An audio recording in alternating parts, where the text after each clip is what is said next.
is up, everybody? Welcome to another episode of Limited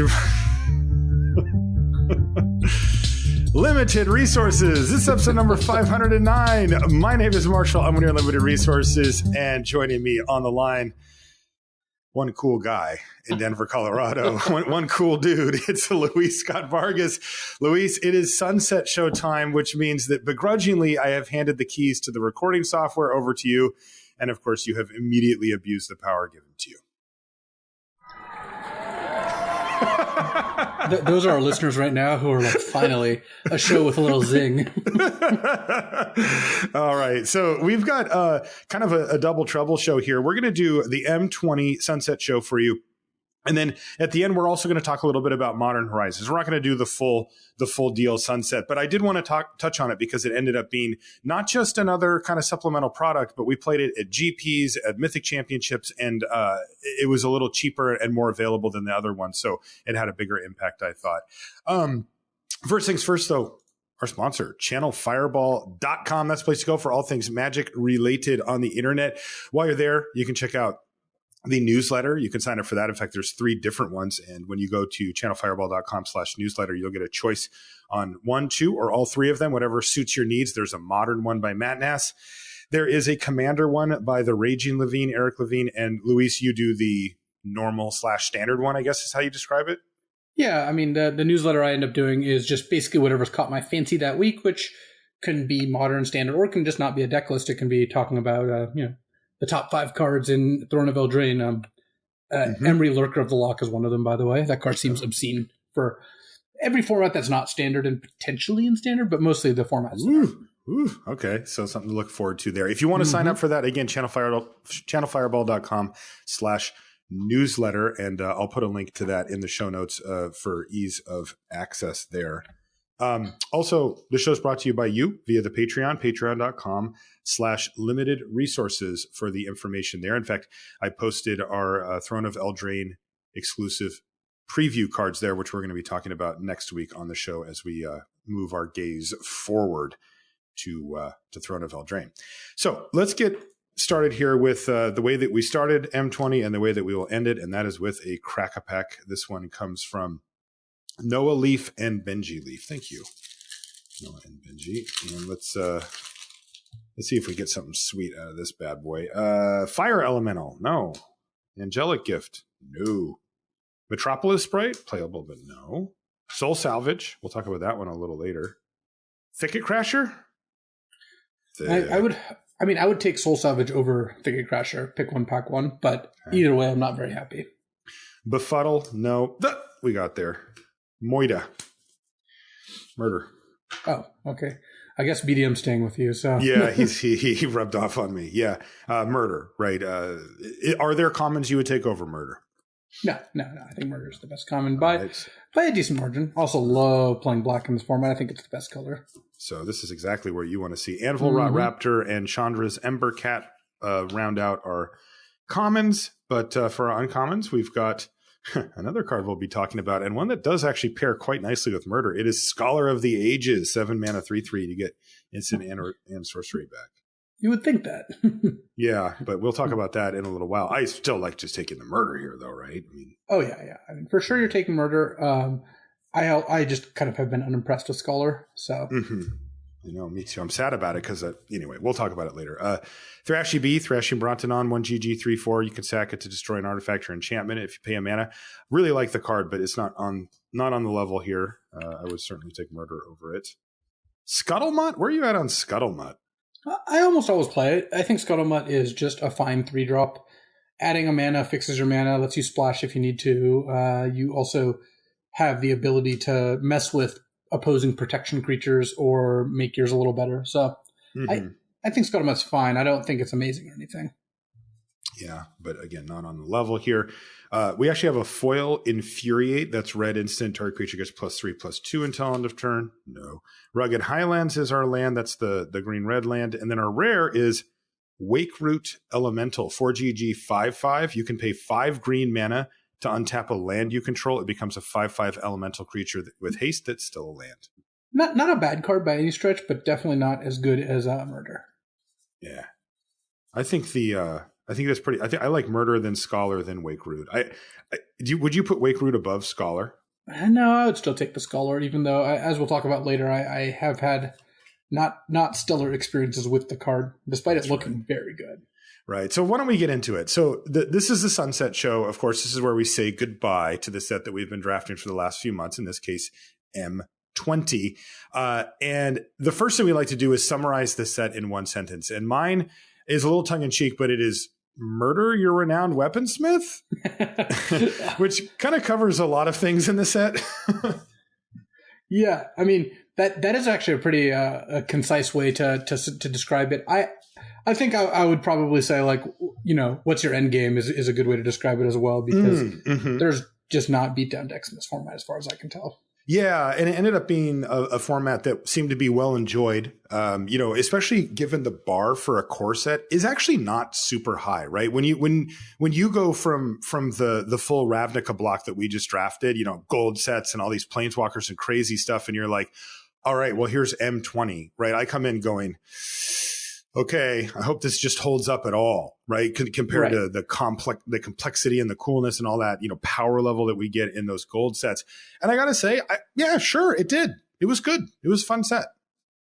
Yeah, I think M20 was maybe my most drafted core set. Part of that was, I was going towards Mythic on Arena. I don't know that, I probably I know I drafted a bit more because of that once I got into the final stretch there. But in general, I enjoyed the set a lot. And I think for a core set, it had a lot more depth than what we're used to. Yeah, exactly. And I like that. And now what ended up being the best archetypes? I actually had an interesting, so right out of the gate, I was like, I liked blue-black. I liked, some combination of Temur elementals, right? Like there was a few different ones that you could show me. And then I was kind of like, what else did I like? I put down blue-white flyers, but I'll be honest with you, I didn't really draft that deck very much. Was there another archetype or first off, do you agree with those first two? And then was there anything past that? No, I agree with those. I think that unless you were playing almost exactly blue-white flyers or maybe some kind of white-black grindy deck, which sometimes could happen, for the most part, putting white cards in your deck was a heinous mistake. Yeah, it was bad. White was really bad in this format, really not good. And I would go to great lengths to avoid first picking a white card because of that. Yeah, pacifism at an all-time low for sure. Yeah, I mean, made it tough. I think that I would take most mid-range blue or black commons over pacifism. Right. I would rather start with a Frostlinks than a pacifism, for example. Now, there's a little more to be said about the archetypes, but I think that we can kind of fold that into the next question, which is which cards were you most wrong about during the set reviews? Which cards really surprised you one way or the other? And I have to say that almost all of these were a result of specifically arena drafting.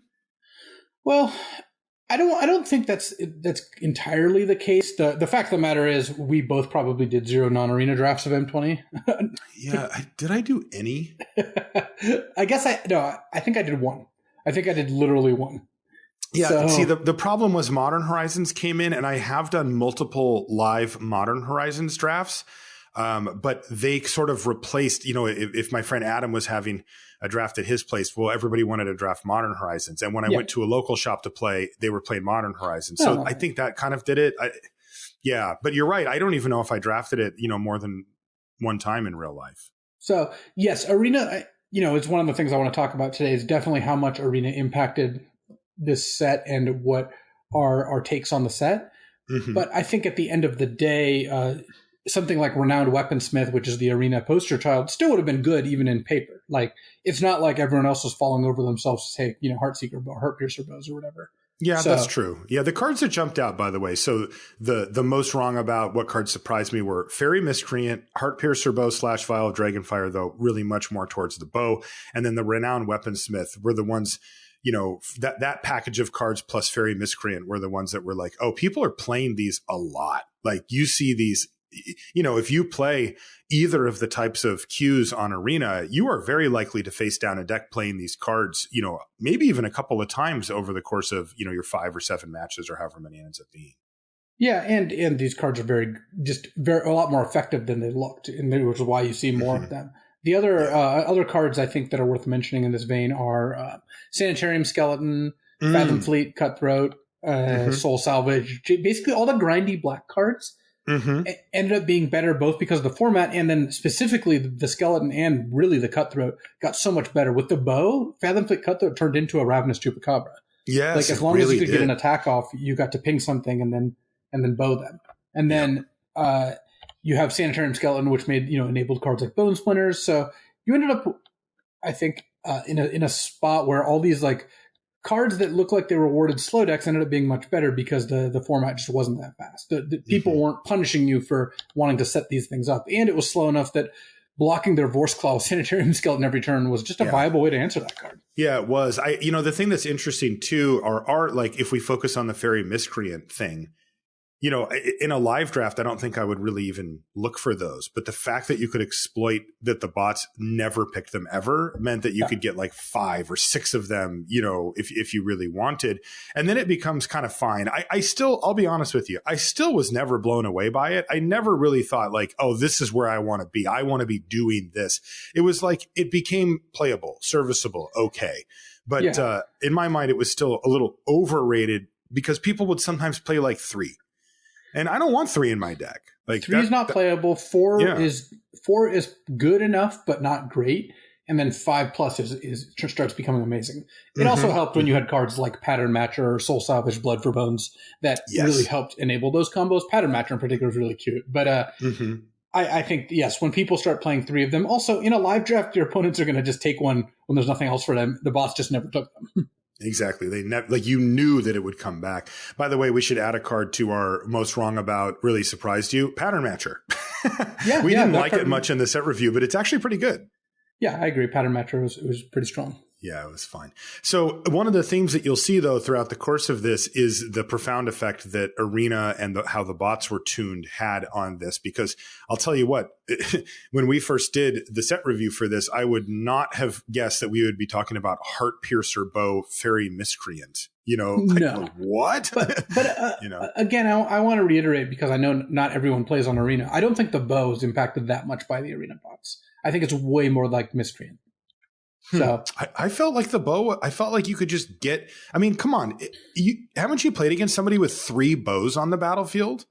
Yeah, I have. I mean, that to me feels really weird. Like I just don't know. I feel like that's an outlier for because of the bots. Not, I don't think that you could do that. I mean, I've had 4, I had 5 in a deck. Like that's just weird. Yeah, but you didn't really need 5 to be optimal. And I think even I know I needed 6, but I think 2 was enough to make the deck tick. Like you would play more. I mean, because again, once you lock them out with 2, 3 all of a sudden locks them out even more. But you didn't need 7 bows or 5 bows or 4 bows to make the deck good enough.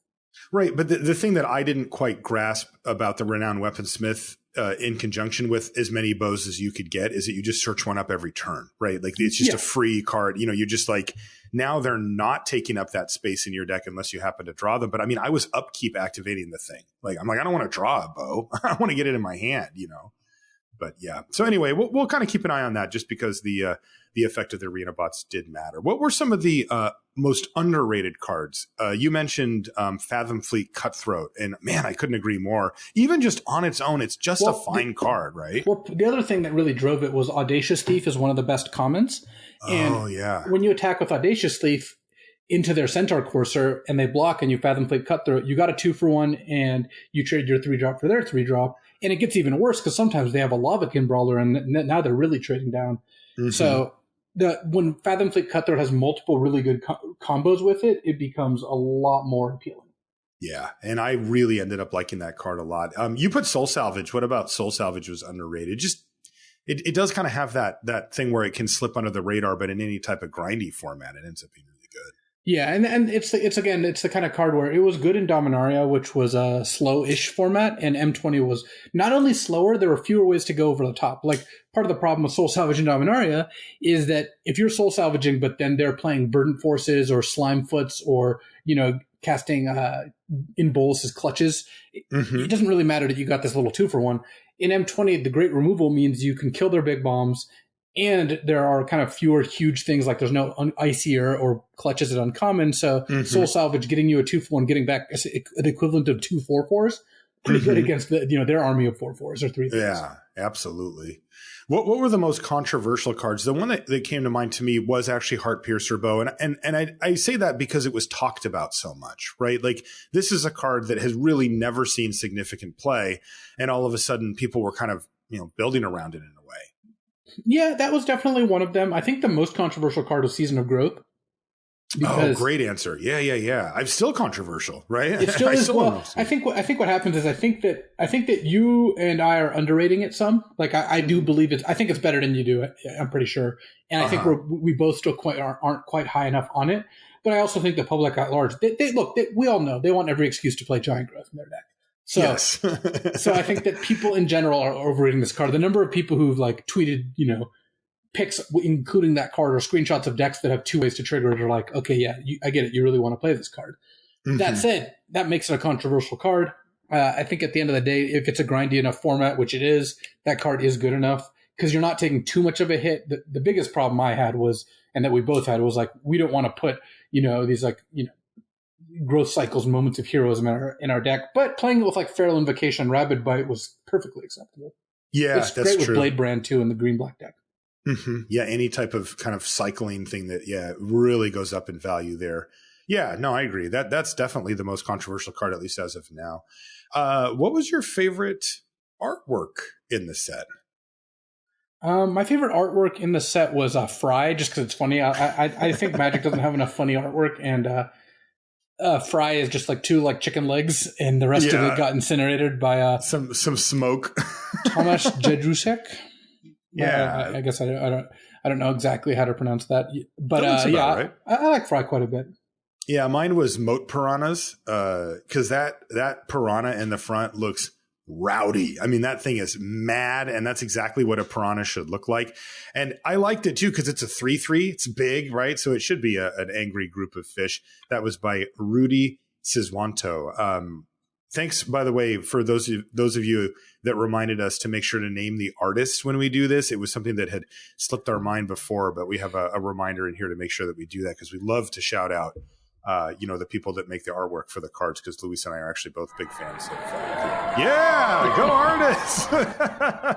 And we only asked for a nominal fee from the artists to be mentioned. So,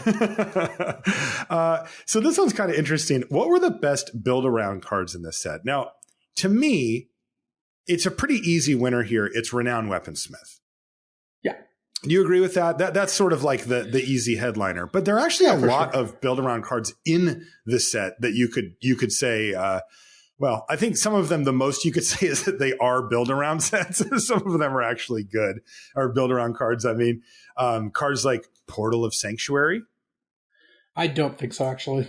No, this is one that counts as build-around, but not. I just think Portal of Sanctuary is not actually good. I have not been impressed with Portal of Sanctuary. Every time I put it in a deck, I end up losing. Yeah, have you figured out why? Because I know it's slow, but we've also been saying that this is a slower format that rewards value. Doesn't this give you that? Yeah, and you know what? I think that both this and Scholar of Ages have really pushed the boundaries as to how slow can you go, because the Portal is just too slow and too situational. I have not liked it. Me neither. I think it's just bad. But I kind of thought it was before, and then thought maybe I'd come around, and I didn't. Risen Reef, I wouldn't call it a pure build around by any stretch, but you do need to kind of work to make it great. It definitely changes the order of your draft picks and what cards you include in your deck. Mm-hmm. Molder Vine Reclamation, is that just a value card? I mean, you obviously need a certain number of creatures, but you have both Molder Vine Reclamation and Golos on the list, and they're both, I think, mostly just value cards, but I also have the capability of really rewarding you when you build to keep them in mind. Yeah, I see them a little differently, because sometimes you'll see somebody play like a couple of tap lands and you're like, what is going on over there? And it's like, oh, I know what happened. You got a Golos pack one, pick one, and you made sure there was just enough in your deck to actually be able to activate it if that's kind of what I'm talking about. It's basically a value card. Well, the value part of it is just cast it, get a land, right? I'm saying people will put off-color duels to try to get up, pick them higher to try to have them available to be able to activate Golos. Well, what I mean is, like, when you when you draft Golos and you're a 3-color deck and then you put 2 extra lands and activate it, you're not really building around it. Okay. If you're just dipping a couple of extra, yeah, that's fair.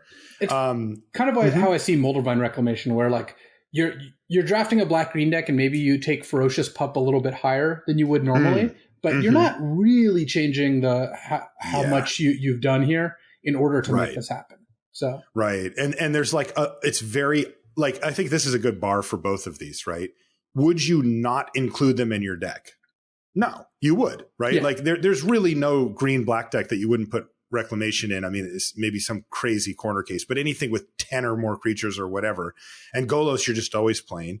Where another one that we have on the list, and this just shows that even though I'm not the biggest fan of the card, like I'm still looking out for you that are big fans of Season of Growth. That goes in here, right? Because there are definitely scenarios where you wouldn't play Season of Growth if you just didn't get any combat tricks, for example. Yeah, for sure. I think Season of Growth is the kind of card that does require some build arounds, and even if you don't like it, I guess I appreciate that you put it in there. Yeah, and then just for those of you that go very, very deep, Steel Overseer just had to put it in there. Was this a Prince or a Pauper set? Certainly a Pauper set. Like the fact is you could have a deck with 0 bombs in it and feel very competitive. In fact, I think the best deck I drafted in M20, I think I tweeted out a picture, is the blue-black deck with 5 Miscreants, Weaponsmith, some Fathomfleet Cutthroats, a couple Murders. Like, it was just all commons and maybe a couple uncommons, and it was really good. And it was really, really good. Yeah. Yeah, it's interesting, too, because I have to think, because one of the big headliners for me that we kind of forget about because the set's been out for a while, but really does matter, is the return of, premium removal to common. And this happened in the previous set in War of the Spark. But I mean, it has been years since they printed this stuff at common. And it seems like they're doing it again, here. And it's like having access to murder, right, to pacifism and stuff does stem the bleeding, because let's not forget, when we talk about Prince or Pauper set, we have a full cycle now that, they are mythic, but there's a cycle of mythic, pretty big bombs. The Cavaliers are pretty darn good cards. And they didn't end up, screwing up the format at all. No, and they all even have like dice triggers, right? So that's usually the kind of thing that you are very hard pressed to deal with removal. But the way they've kind of made these cards and where they've positioned them, they don't just end the game if you play a Cavalier and it gets murdered or pacifismed. It doesn't just end the game. Like, the game goes on, right, even though it is a harder game to win at that point. Exactly. And that's right where you want to be for a mythic. All right. I like this card more than I should award. For me, it goes to Sage's Row Denizen. I don't love it, but I definitely value it a little higher for that. We've talked about it on the show, but I like the ability to sort of backdoor into a win condition when needed. You find yourself in a grindy matchup and you've got a Sage's Row Denizen, which is serviceable creature, but nothing great. And maybe you've triggered it a couple of times. You've milled your opponent a little bit. Maybe you milled yourself once. But now the board's completely stable and nobody's doing anything. And you look down at your crappy 20-second card, Sage's Row Denizen, and you're like, I'm going to get you with this. This is how this game's going to end. I don't have to attack you anymore at all. I just need to find a couple of more blue creatures, get ahead on deck damage on libraries, and then wait for him to die. So that's the card that I look at, and I always think like, he's got a secret, right? Like, sometimes I'm a win condition. Usually I'm a vanilla 2/3 that doesn't really do much. For me, it's definitely a Fairy Miscreant. Like, once you're in the spot where you're miscreanting it up and you've done it successfully, it's just so addictive. You just want to keep doing that. Yeah, it does feel like a lot of value, even though it's kind of not such great. Anyway, next one. I literally never win with it, but it always seems to beat me card. What did you have for that? Oh, Scholar of the Ages for me. Like, it's so funny because this... I mean, that's backwards. This is your card, man. It does look like a card that I should be very good with and it be successful for me. But I've lost to it in a lot of grindy games, and I've really had a hard time winning with it. It's so weird. That is weird. You're talking about a 7-mana creature that draws you 2 cards. This is the perfect conflux of Luis Scott-Vargas's. This is exactly what he wants out of life, and it just beating you up. I think part of it is also that I myself have ended up drafting maybe a little bit too many slow decks. So adding this to an already slow deck really does not accomplish what you want. I see. And this is good against the slow decks because they're, it's the full grind. For me, it was Zephyr Charge, the one that can give their creatures flying, which I think is just terrible. And I never play it myself. But then, like right when I feel like I've stabilized against my, whatever blue-green opponent or something, they start, throwing Vorse Claws in the air at me or whatever. One thing I never did was assemble the combo of like triple plummet plus my own Zephyr Charge to just like jump their guys and kill them. I think that would be sweet. Yeah, but I never did that. I always knew that was like a possibility, but no, I never ended up on that. What was okay, my opponent played this, so now I must win this game or quit Magic forever card, aka the Arboreal Grazer Memorial slot here. For me, it was Soulmender, right? If they go turn 1 Soulmender, I'm like, okay, I'm sitting up in my chair, I'm rolling up my sleeves. I'm like, all right, they just basically ripped up a card, right? Soulmender doesn't do much at all. There's not a lot of life gain synergies in the set, and now I got to win. Like if I lose to a Soulmender, I'm going to have a hard time coming back to do the show next week. For me, it was Scorch Spitter. That card was just like, it was kind of a split answer between Scorch Spitter and Healer of the Glade, which are both 1-mana elementals with extremely crappy abilities, just because you ended up in a spot where people would play them because they had Risen Reef, and that wasn't really a good enough reason to necessarily justify them, but they did it anyway. And I remember just sitting there and being like, man, I really do not want to lose to these like extremely crappy little things, but yeah, it certainly happens some of the time. It does sometimes. All right, I'm going to give you 4 choices. If you want to add one, you can as well, for the biggest Groan test. Okay. All right. First one, Tectonic Rift. Now, this is a double Groan because it's also kind of just like a bad card in general, but it can steal games by making it so your ground creatures can't block. 2, Gruesome Scourger. This is a 3/black that domes them for how many creatures you control. Definitely a spot where you feel like, you're playing against blue-black or whatever. You're like, I'm stable. I'm at 6. They don't have any attacks. And then like Gruesome Scourger. You're like, no. Game slips away. Next one, Loxodon Life Chanter. So this is also a double Groan because it comes down and generally will gain you quite a bit of life if you're far behind. So that's one thing that you're digging out of the hole. And then also it gets big enough that it's kind of like the Abyss. It kind of makes you chump block every turn because if they activate it, then the thing ends up being lethal a lot of the time. So you have to just keep throwing your creatures away. And then the last one is Overcome. So that's kind of the overrun variant on the set where you can feel like, you're at a stalled board and doing okay. And then they cast Overcome and the game just ends. Oh, for me, definitely Tectonic Rift is the sort of thing where when you lose to it, it just feels like complete nonsense. So I only did that one time. I think the best of these is the Life Chanter because the Life Chanter is actually just good. Is actually just good, yeah. It's like you feel like you could be so far ahead against Life Chanter, and then it can kind of turn things around, right? Where it's like, oh no, they're attacking me now. What was the most frustrating, air quotes, bad card to lose to? For me, I have to say it was Heart Piercer Bow ×3 or ×4. When they get 3 of those things going, you look down at your hand and it's like you need a 5-mana creature or more just to be able to survive, or else they're just like attack you, mow down your team. And it just blanks so many more of your potential creature draws that it does get frustrating when you're just sitting there. And also these are artifacts. It's not like, what are you doing? You're waiting to draw your artifact removal, your mass artifact removal. Like you're not getting out of that mess. So I said Heart Piercer Bow ×3 or more. What did you think? For me, it actually went back to Soulmender, which I've lost to black-white decks where they like curve out and then play like an Epicure of Blood and have Soulmender going. And it ends up being really hard to actually survive against that if they've done like 10 damage to you early. And of course, that card's heinous, so losing to it just feels extremely bad. Yes, that is the frustrating part. Okay, this is a big one. What was the biggest bomb in the set? What was the card you wanted to open in your sealed pool or pack one, pick one, or whatever? My pick is Chandra Awakened Inferno. That's the 6-mana Chandra. Because once I figured out how to use Chandra, which is plus and keep plussing until your opponents do something. Yeah, I used to, the first time I played it, I got cute and I was like, I'll kill a thing or I'll sweep or whatever the other stupid abilities were. And then I drew it the next game and I'm like, that's a lot of loyalty. I'll just plus. And then they're like, okay, attack everything at Chandra. And I'm like, okay, trade off 2 things plus. And I'm like, wait, they don't have creatures. Like I get to plus this 2 more times. They're going to have 4 of these if they draw perfectly, these emblems, and they just lose. So that was my number 1 bomb was Chandra. Where did you land? I think I agree with Chandra, but I think Gargos is also pretty far up there, Vicious Watcher, because Gargos, what it ends up doing is it is huge, it's vigilant, and if they use a kill spell to kill it, it takes out their best creature. So at the end of the day, Gargos at worst trades for a good removal spell and a creature, which is, of course, insane.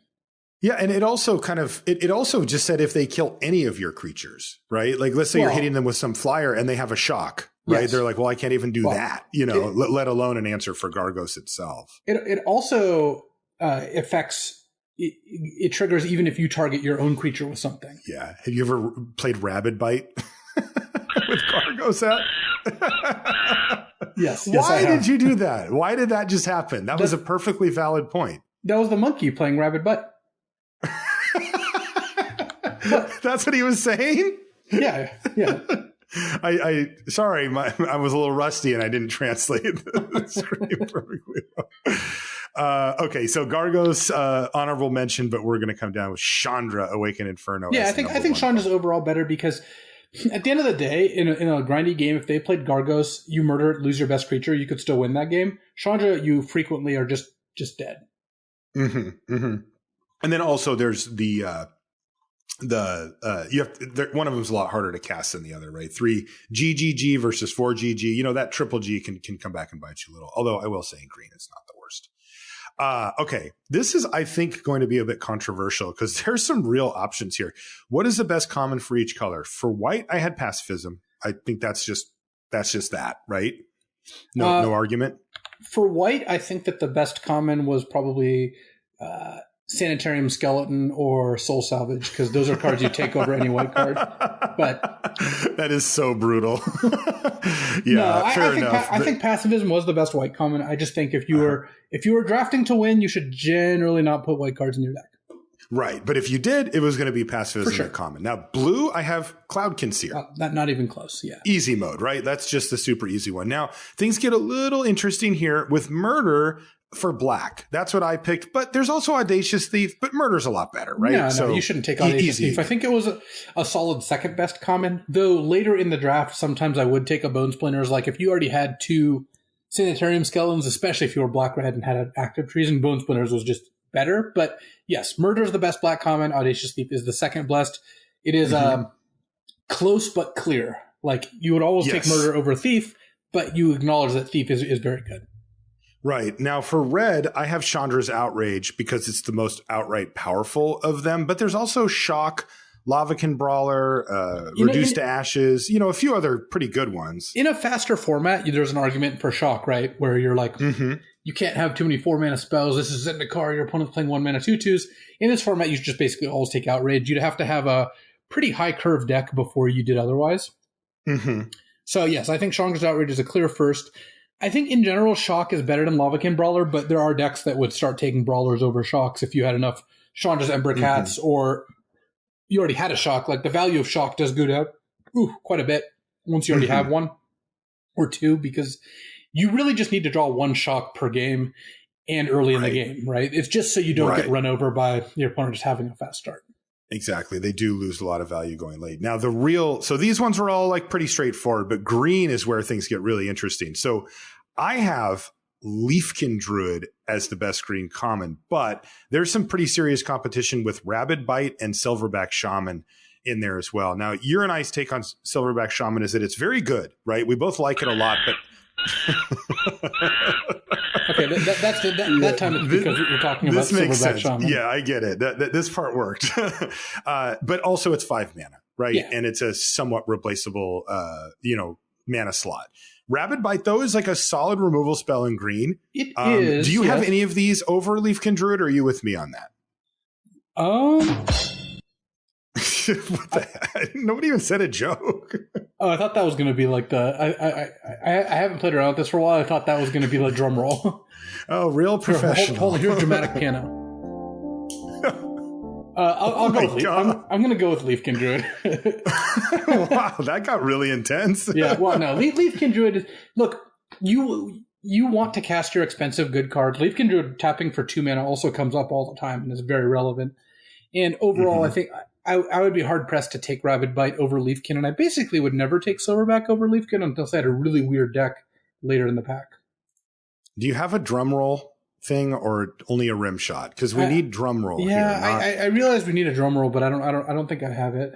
Okay, well, this one doesn't really need much of an introduction anyway. What's the mythic uncommon for this set? There is only one answer. If you're listening at home, you're driving in your car, you're doing your dishes, and you answer anything other than the one that we say, you are wrong. This is the only one. It is, Luis, give it to him.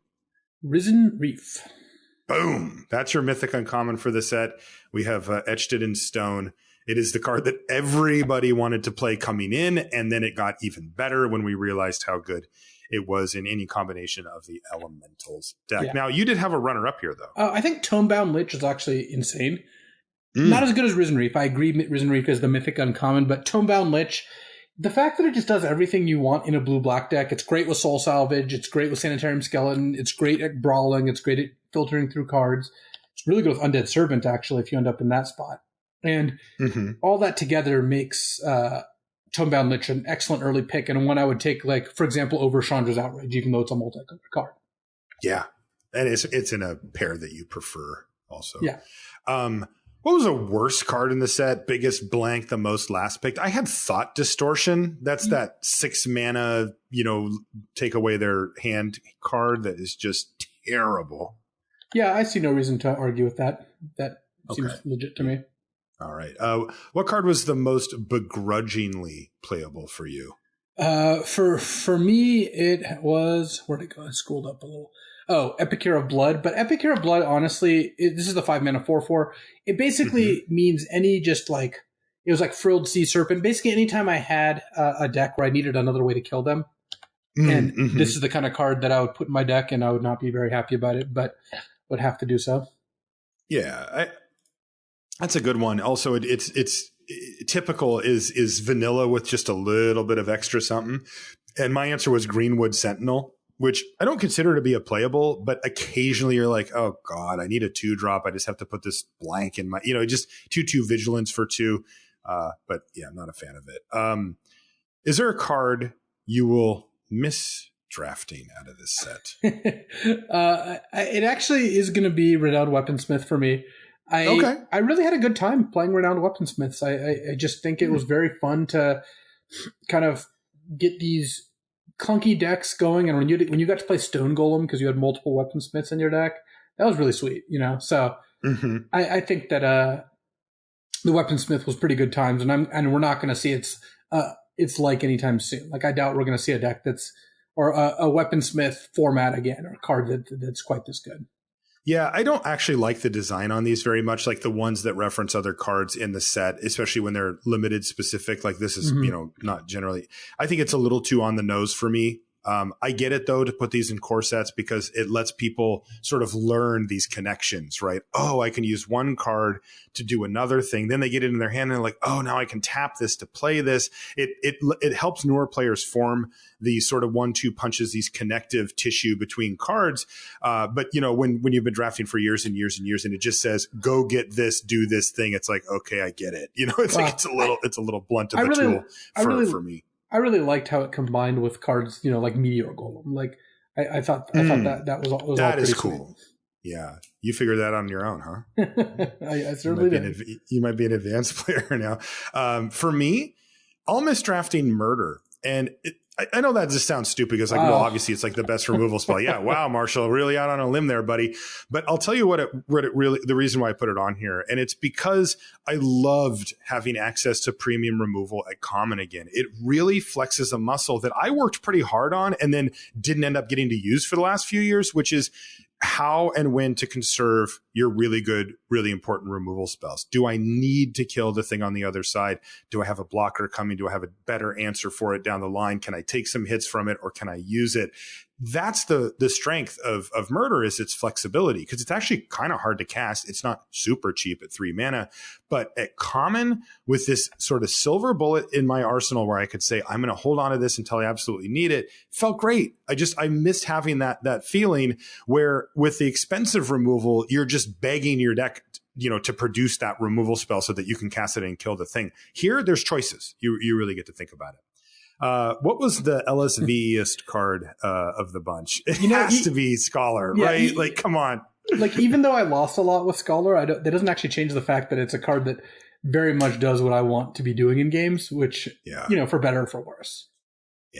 Yeah. Mine was Risen Reef. I mean, that was the card I was most excited about. It ended up being the mythic uncommon and awesome and really fit into its so lane. you like Murder and Risen Reef. This is, you really... I haven't even said what I like yet. We haven't even got to that point. It could get worse. I'll be like, you know what I really liked? I really liked Chandra, and here's why. But yeah, Risen Reef, even if it just said it just does this once, like it didn't have the clause about other elementals, I would have put it on this list. Yeah, then it's just like a Coiling Oracle. Yeah, which is one of my favorite cards. I love Coiling Oracle. So yeah, I was, it's value. What do you want from me? My soapboxiest card was Fairy Miscreant, mainly because I saw people playing. Yeah, well, it's funny because I don't do it now, but in the beginning of the format, I saw people playing them too much. And I was like, don't play this. Like, what are you doing? But I didn't realize yet that the bots were, savagely undervaluing or just basically ignored it completely, and that you could just routinely pick up multiples and that made it actually good. Now, I do still tell people to take it out of their deck fairly frequently, which is why I put it on here. When people send us, hey, what cuts would you make? I'll often see 2 Miscreant, 3 Miscreant, and I'm like, get rid of those first. Like, this is a control deck that, you don't have 5 or 6. This isn't like your thing, right? You just have a couple of random, 2 random Fairy Miscreants in your deck is not where you want to be. So it stayed on my soapboxiest card list, but I'm 1 foot off the soapbox on it. I'll put it that way. And I don't, I have no problem with people jamming it on Arena. It kind of just makes sense. For me, what card do I still have to read when it's cast against me? That would be Vilis, Broker of Blood. I know most of what it does, but I always forget about the drawing cards part, like what actually, what is it? How many cards do I get and how, if I have that card in my deck? Because there's a clause that says whenever you lose life, draw that many cards. And I always forget that. And so, that counts when you get hit, when somebody, damages you or whatever. And I always have to pick it up and go, wait, when do I get to draw cards again? Because my brain kind of ties it to the activated ability, which also has a life loss thing on it too. Do you have a card like that? For me, it's Wake Root Elemental, because I always am like, how many symbols are on 3, here? 4. Yeah. It was funny. I saw on Twitter today that they posted a card from Throne of Eldraine that had 7 red mana symbols, and they just didn't put them on. Yeah, they just put the number. They just said 7 and then the red mana symbol, so you didn't have to count them out, which is probably pretty smart. Yeah, that I like a lot more. All right, so this is a big one for this set because they definitely took some shots here. From a design and development aspect, how did this set fare? How are the mechanics? What were some of the wins, the losses? Because, again, I mentioned the premium removal back at Common. That was a big thing. And then also, it's kind of crickets on this now. Maybe they really nailed the balance here. But remember, they brought back the creatures that have protection from another color. And that was really controversial. When we first saw that, we didn't like it. And I saw a lot of chatter online about people being like, why is this here? But I don't really see that anymore. So those are some of the things that came up. What's your take on it from a design development standpoint? So I think that the way the set ended up is it's a slightly more complicated than a normal core set, right? This has more depth, more going on than you would expect. And it's got more text on cards, slightly more complex themes. And at the end of the day, I think that was largely a positive because it still felt like it had that core set, kind of feeling where people jumping in who are newer, especially with Arena, weren't locked out by it. But it had a little bit more there, which I liked. I think the wins. I think Tribal is really fun. So I think like getting to play all that Elemental deck was really good, especially since the Elemental deck was Teamer. It was across 3 colors, which means that there's a lot more different variations of the Elemental deck, which I liked quite a bit because I think that's really important for the deck having some distinctive ways to play out. Instead of just being a red-blue elementals deck, it was red-blue or red-green or green-blue or green-blue-red, right? It was actually kind of 4 different decks. And yeah, I mean, it took a lot of the design space, right? Like they kind of staked a big claim on, all right, here's a tribe. We're going to kind of do it over 3 colors, but it also worked. Yeah. And so I think that was pretty good. And I really like premium removal at common. We talked about this over the course of the show, and being able to deal with your opponent's huge bombs, being able to kind of beat rares with commons is really nice. And it felt good going back to a land of murder, Chandra's Outrage, shock, pacifism. And I thought that was a positive. It wasn't all good. There were some of the losses where don't make protection. Can we just not do that anymore? I think protection is just not a good mechanic. It's complicated. It's intimidating to people who don't know what it does, and it's hard to understand what it does because does a lot of things. It's also just not a good mechanic. When it's working, it's not great. I do think it's good they put protection on generally small creatures because that way they're not as big of an offensive threat. But protection on and making it so it just locks some of their stuff out. That I think that is not where I'd want to be. It's also just 4 abilities in one, and it's not unintuitive too, right? Yeah. Like you have to explain to a new player using an acronym. Yeah, I mean, not even a new player. I have to remember it that way. Like it's too much. Yeah, and I think hexproof, like Knight of Malice, that had hexproof from white, that was fine. Like that. That is a lot. Answers a lot more questions. So. I think it was a little bit too slow and attrition-y. The fact that there weren't really any good beatdown options or weren't very many is unfortunate. Like blue-white flyers, aside from that, there was sometimes a red beatdown deck, but I think it would have been cool if beatdown was just a little bit better. If you're not like jamming Meteor Golems and Soul Salvages every single game because you just know the game's going to go to that point. Right. And then this isn't M20 specific, but it did very much manifest here.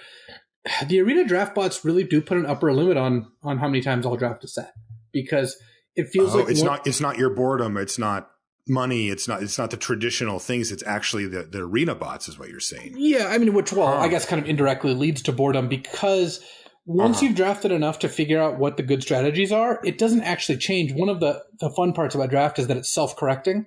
Oh, white is bad, but therefore fewer people draft it, therefore it can be good to be in white sometimes. Or this renowned weaponsmith bow combo is good, but sometimes other people will be taking it. That kind of stuff happens at a lower rate in when there's arena bots, and then you just end up knowing. Like, look, one of the things that Magic tests for is pattern recognition, right? If you're good at Magic, you're probably good at recognizing patterns. If you just do 50 arena drafts, you will just know which cards you see more of and which cards are undervalued as a result. You will draft accordingly because we respond to incentives. So just ending up like I think I mentioned this before, but my last 7 or 8 decks on when I was climbing to Mythic were all blue-black. I just drafted blue-black after blue-black after blue-black because you could always get a good deck.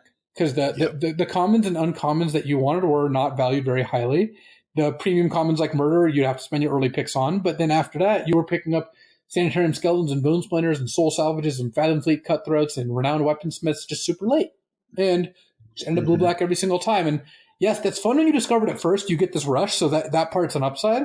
But then after you discover it, you do it 3 more times, and you're like, okay, I've solved this puzzle, on to the next puzzle. And that puzzle's often going to be not drafting that format.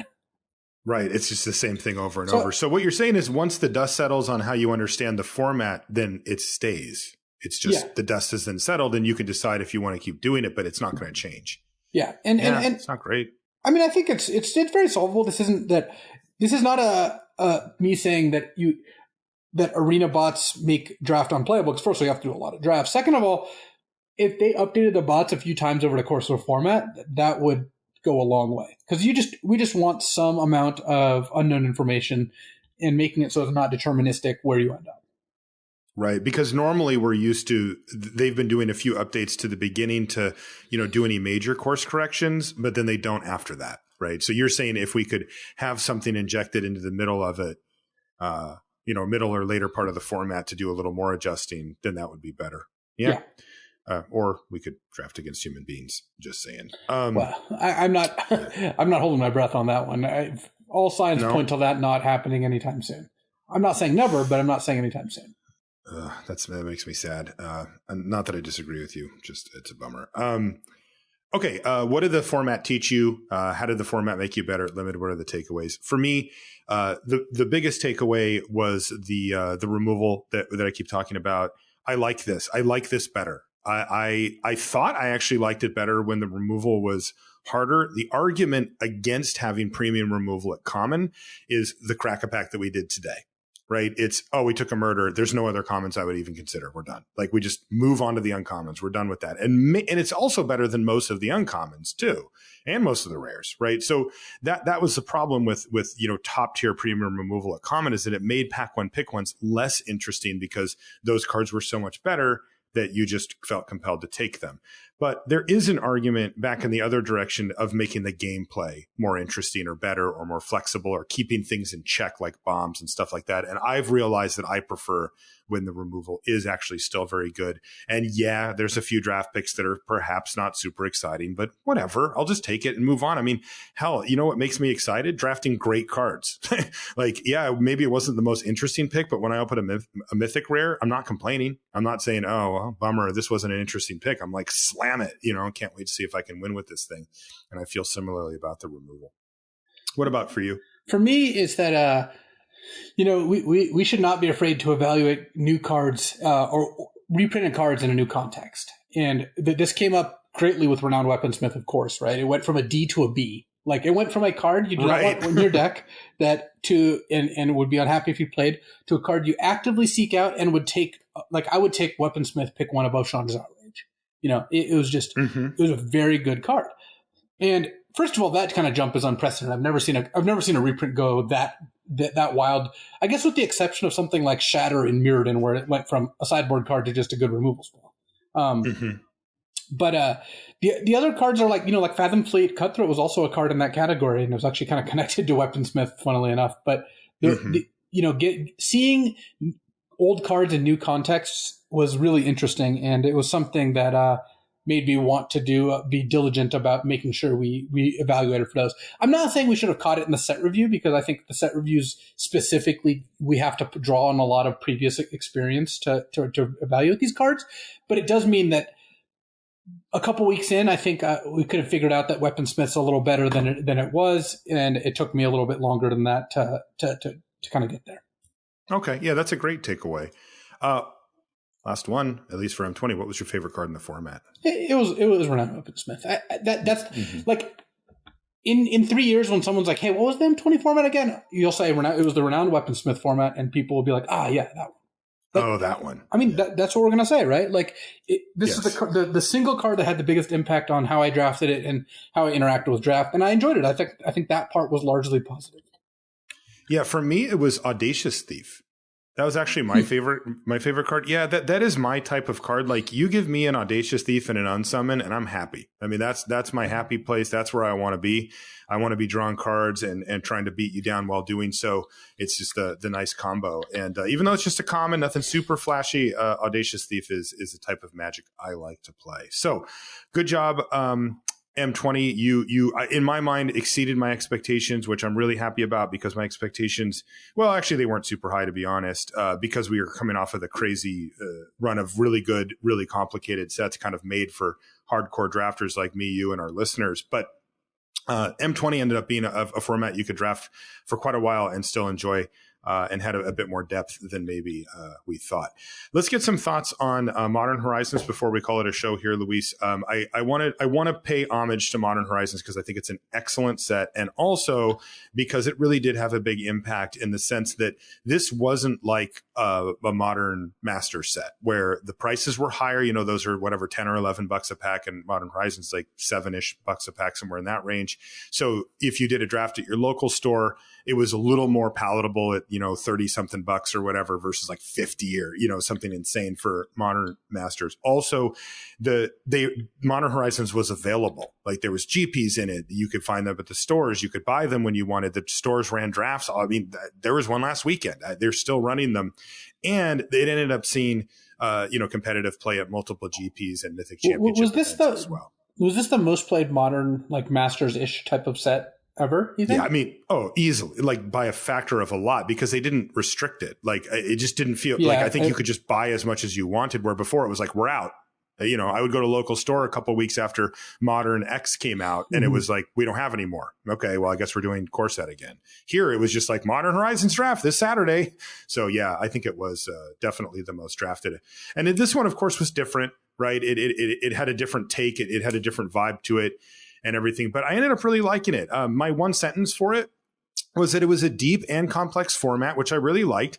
But it was also still limited at its core. Like it didn't feel like some crazy cube. It didn't feel like you were shoved into these specific lanes that you couldn't wiggle free from once you started drafting them. But if you look at a lot of the best commons, it was like Magmatic Sinkhole, Mob. It was like removal spells that kill creatures, things that we value in our traditional limited set. And I thought that it towed that line really beautifully. Yeah, I think that Modern Horizons, if I had to summarize it in one sentence, it would probably be like, as close to cube as you can get while still being limited. yeah, that's a great way to put it. Yeah, so which is fun. Yeah, no, totally. It felt like a cube format, but it was definitely still limited. Like this was more limited than a lot of the like any sort of cube experience, but it was still certainly a card that or a set that really stretched the borders of what you could do. Right. And, one of the lasting questions that I have here is because remember, this was different. You and I were like, well, we basically have two sets come out, really close to each other, which is a curveball I've never had on the podcast or for commentary in the booth, where I really had to go all in on Modern Horizons and M20. And then I had to figure out what tournament I was going to be covering next if it was in that format, and it completely set aside the one I wasn't, because otherwise my brain was mixing them up. I would be thinking that like I'd be playing around some counterspell that doesn't exist, in M20 or in MH1, and I'm like, it's weird. I've never tried to juggle two formats simultaneously on this level, because cube is like a different part of my brain that sort of just remembers cube things but doesn't really, I don't get cube mixed up with M20, but MH1 and M20 I could. So my question is, since they did it this way, and since they interspersed major tournaments and you could play this alongside M20, what's the lasting impact of that? Was that a success? Trying to mix these things together and having the focus be sort of divided among, because I felt as a consumer a little confused about what it was I was supposed to be liking and paying attention to and focusing on. I ended up liking Modern Horizons a lot better than M20 just because it had so much more going on. But yeah, I think that it was a success overall, and I think it was approachable enough, even though it was very complex. So I like where it ended up. I just always have a hard time parsing through it because, people buy and play Modern Horizons for reasons other than just enjoying the limited format. If you're playing M20, sure, you're pretty much doing it because you like it. But in Modern Horizons, you can open a Renin 6, right? You can just be like, well, $100, and so people want, we're motivated by that as well. But it also just happened to be an excellent limited format in the end. So it's interesting. I don't really know how to figure out, should they do this again? I'll tell you just from my seat, and I know it's like, this isn't your average seat, but from my seat, it was really tough to try to juggle both sets at the same time. Well, I think we are also, again, part of what you mean by not in the average seat is that most people don't have to try to juggle both at the same time. We just were in a spot where me for playing the Pro Tour, you for covering it, did have to really know these sets inside and out. Whereas someone who just wants to I want to draft Modern Horizons this week and I'll draft M20 next week, they can just do that. Right. And we have different needs. I recognize that.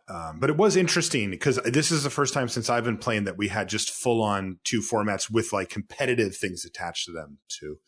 How did it, from big picture, right? I want to keep things big picture for this. From a design development, how was this set? Were you happy with it? Did you think it was balanced? Did you think it was deep, interesting, fun? I think it might have been. It is a little bit too complicated. I do think that you didn't need to go quite as deep as some of the cards, but I do think that that's not as big of a cost when you're talking about a modern only kind of expensive-ish set here. Mm-hmm. It had 44 different mechanics in it or something. I mean, they went deep, right? Like the mechanics generally didn't repeat, right? So you would play a card, it would have a mechanic, and normally you have a shortcut where you say, okay, I know what that mechanic does on another card. I'll just apply it to the 6 or 7 cards in the set that have it. And here it was like, nope, you got to know each one every single time, which again is a benefit in a lot of ways for people like us who want like the super deep format. But yeah, maybe you give up a little bit in terms of accessibility by doing so, especially since this format did end up in a lot of people's hands. I also think that it was good for Modern overall. I mean, look, Hogak aside, Hogak is a ridiculous card, so I'm not defending that specifically. But it was supposed to impact Modern, and you know what? It did. Like that part was successful. So yeah, it really did. We saw 3 decks come out of the set just like in the first tournament after it was available, and one of them has been banned. So yeah, it made a crater in the side of Modern, which is really saying something. Just a couple of fun ones. What was the biggest bomb in the set? I had Hex Drinker. Yeah, I do think Hex Drinker was overall the biggest. There is an argument for Fallen Shinobi. That card is also ridiculous. That card is dumb. Yeah, but I think that Hex Drinker overall was the card that I was the most impressed with. Yeah, Fallen Shinobi also for me is the pinnacle of my favorite archetype, which was blue-black ninjas. The problem is I don't think I drafted that for the second half of the set because everybody decided it was also the best archetype. And so I stayed away and drafted other stuff because there was plenty that I liked to do in the format, but I didn't want to be the one trying to fight people for, that deck's a little narrow, right? It needs certain pieces to be really great. And I just didn't want to be the guy who's like, oh, I'm going to keep playing this deck. But in the first few weeks, I really enjoyed it just for the style of it. And then, the power level didn't hurt either. Yeah, I liked playing the Ninja deck quite a bit. Ninjas and Snow are both very fun. So yeah, those are the 2 decks that stood out to me. All right, before we go, what's your favorite card from the set? My favorite card overall was Spring Bloom Dryad. Oh God, you're still on that, huh? No, it was actually Soul Herder. Soul Herder is a really fun card. I found cool ways to kind of get it going, and it's also kind of cool. It showed up in some Modern lists too. And by the way, just for people who don't know, I love Spring Bloom Druid as much as anybody else. I think that card is fantastic. It's just Luis's trolls. My favorite card, Man of War, and it was one of the best commons in the whole set. So taste it, world. Everybody knows now, Surprise, right? Man of War is good. Yeah. Also, it's legal in Modern now. So we got to get to brewing me a deck here where I can take advantage and not have to prove. Come on, dude. This is my favorite card in the whole game. And they had it in this set. What do you want from me? Am I supposed to not pick Man of War? Well, I need your blessing. Once you start talking about brewing with it in Modern, that's when the Bendy all right, you got me. All right, you win this round. Okay, let's call it a show here, Luis. We do bid adieu to both Modern Horizons and M20, 2 successful sets, I would say, for sure. And Modern Horizons, definitely. One that I will remember for a long time. I think it's really, really good, and it is a set that if it comes out later, I would like to draft again. And I don't think that's true for M20, not because it was bad, but just because there's probably something else I could be drafting rather than it. And I don't find it like particularly exciting, but Modern Horizons, I do. It was really, really fun, and it had a lot going on. And I'll forget what was good in it. But then once I open up one pack, I'm like, oh, this is the Spring Bloom, the Snow, all that kind of stuff. And I'd get right back into it. So well done, WotC. They've been on a really nice streak here with the play design team putting out either good or great limited sets in a row, and I think that they've continued that streak here as well. So I'm impressed. Sometimes things get a little out of whack, and we get a little frustrated, but that hasn't happened in a really, really long time. Now, next week we're going to be looking at Throne of Eldraine. Throne of Eldraine? Yeah. Throne of Eldraine. Next, it's funny, I think of Game of Thrones and I can't anyway. We're going to be looking at the rules and mechanics and taking a look at our preview cards as well to get you geared up for the big set review coming in just a few short weeks from a set that is really interesting so far, has some crazy cards going on and concepts. Too. Yeah, the flavor is just all over. They took a real shot at it. A flavor draft segment here for that one? Oh, geez. Yes, we could do that for sure. For Pack One, Pick One flavor draft on the Sunset Show for Eldraine, we should do that. Okay. And we certainly hope you'll join us for that next week as we gear up for the big new set. If you want to find us on social media, I'm Marshall_LR. You can find Luis at LSV. This is kind of working for me, actually. I want to remind you of channelfireball.com's place to go for all things Magic related, including selling. Oh, no, it ended. Selling your cards back to CFB. You get the Cool Guys podcast, they wrap up. They run a tighter ship. They wrap it up a little more quickly. They get their earbuds in. They head back down to the coffee shop. So with their MacBook, to get some nitro cold brew. There you go. If you want to trade your cards back into CFB plus 30% trade in, or you can just get cash, I highly recommend using that to get rid of those old cards, especially as we come up on the new set, because you can trade them in for store credit and then use those to pre-order stuff from Throne of Eldraine. So really the circle of life, as it were, for Magic players, not a cheap hobby, and you do what you got to do to get your value, get your edges, and make sure you get to keep playing. And that's one of the ways you can do it. That's going to do it for this one. We'll see you next week.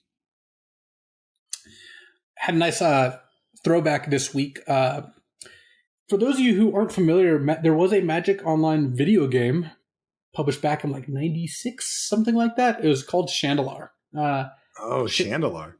Chandalar is an amazing game. I really want to get the word out because Gabby played it a bunch this week on her stream, and people are loving it. Because here's how the game works, and I'm shocked they haven't actually made a new version of it. You start out, you pick which color you like. You start out with like a pretty bad deck. In fact, a very bad deck. It's usually like 3 colors with 1 primary color, whichever one you picked, and it's looks like a bad limited deck with like 6/5/5 mana base and a bunch of terrible cards. This is all cards from the first 3 years of Magic. Okay. And then you walk around this little map. There's towns. You go into towns. You can buy and sell cards. You can get quests. The quests get you more things. As you're walking on the map, all these sorts of beasts come attack you, and they duel you in Magic, and you play for ante. So you're playing a game of Magic. You're playing a game of Magic, and you're playing for ante. So you're like, whoa, my crawl room's up for ante. That's the best card I started with. I hope I win. But then you beat them, and you get a better card for your deck. And you start out with like 6 life, but as you get better, you find more mana links, and you start with a higher starting life. You're playing against the AI, who it's not the. You can tell the AI is from 1996. It definitely does some giant growthing of your own creatures or whatever. But and you get clues to these dungeons, and in the dungeons you can find cards like Moxes or Time Walker, Ancestral Recall, or Mishra's Workshop, like Library of Alexandria, all these legendary cards. And as you fulfill quests, your deck gets better and better as you get more cards, as you kind of advance here. It's kind of like an RPG, but instead of your character leveling up, it's really your deck leveling up. And that concept is just so unbelievably fun. The fact is, this game is fun to play, and it's literally 22 years old. Like, that's it incredible. Must look horrendous, right? Like, it doesn't look good. I would say it's not the best. I'm including a link in the show notes to a video that Gabby made on how to run it, because it takes a little doing. If you Google Chandalar, that video is the top hit. Okay. And you can run it on Windows 10 or whatever. You can run it on most Windows computers, and if you're using an emulator, I'm sure you can figure it out as well. But basically, Chandalar is a lot of fun. I've always hoped that they would make a new version of it, but even if they don't, like this game is so cool. I remember playing it when I was 13 or 14, and just like, I've never played it. It's so good. Like, maybe I should get it. I wish I could play it on my iPad. Oh yeah, it would be amazing, because there's basically nothing that captures the thrill of you just learned how to play Magic and you really care about getting an air elemental than this game. And I get, Marshall, that's not something you experienced as much, because you came to this game when you are an adult and could just buy whatever cards you wanted, and you don't even care about Constructed all that much. But right. back when I played this game, it was like, oh, you care that you found a clue to a dungeon that has a Mox Sapphire in it, or you beat this person when upper ante was your Mahamudi Jin, but you beat them and you want a lightning bolt. Now your deck's like meaningfully better. And it's just so fun to do that. Because like, look, when you're playing on Arena and you open a cool mythic, like, first of all, you and I don't care. That doesn't really move the needle. Second, the commons, anyone can get all the commons for free. That's just basically how it works. Yeah. Whereas in Chandelure, when you don't even start with enough mountains, right? When you get a mountain, you feel like, okay, my deck's a little better. But then when you get like a Llanowar Elves or a Lightning Bolt, you're just like, wow, I'm really doing it. That's awesome. Chandelure's a lot of fun. It's just a really cool game. And okay, I'll put a link to Gabby's install video in there so people can do it. I would love to see a new version of it. I think that would just be a smash hit. But by the way, Luis, we forgot to do the Modern Horizons Crack-A-Pack. We're going to do Turbo Crack-A-Pack Modern Horizons versions. Are you ready? Are you ready? Yeah. It's coming at you fast, buddy. First card, Goblin War Party, Phantom Ninja, Imposter of the Sixth Pride, Spinehorn Minotaur. I hope you're keeping up. Nimble Monguise, Headless Spectre, Putrid Goblin, Winter's Rest, Weather the Storm, Rocks Veteran, Old Connie, Conifer Worm, Exclude, Blizzard Strix, and our rare is Unsettled Mariner. What are you taking? The Conifer Worm. That is correct. Yeah. We're both on Conifer Worm. Blizzard Strix is up there too. That's going to do it for the show. We'll see you next week. Am I supposed to stop the show or what? Yeah, it's not sad. We'll be back next week.